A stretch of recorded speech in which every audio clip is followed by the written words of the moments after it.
Best and worst album by an artist or band. This is day 6 of the May Vinyl Challenge, and I am picking Springsteen. And by band, yeah, E Street Band records are included as well.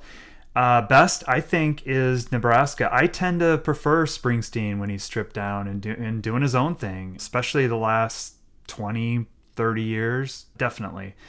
But this, I think, is a highlight for him, if not his best record. It's my favorite, so in my mind, it's his best.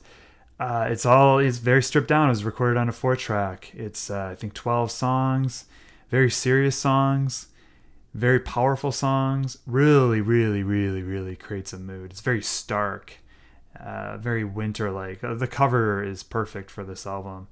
You sit down with this record and you listen. You don't put this on when you're multitasking. You don't put this on in the car when you've got a bunch of people in the car. You put this on a lone drive by yourself through a landscape that looks like what you see behind me. Came out in 1982.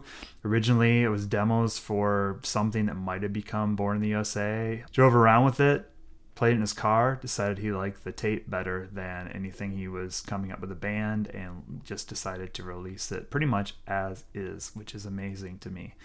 And spawned a whole bunch of people, a whole generation really, of doing home recordings. And if Springsteen's doing stuff on a 4-track and releasing it, why can't we? Why can't someone else?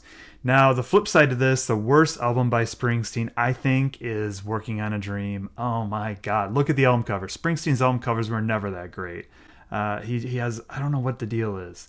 Even the block lettering on this is kind of, I mean, it works on this record, but it just, his visual style is really something to be desired, especially once you get out of the 70s.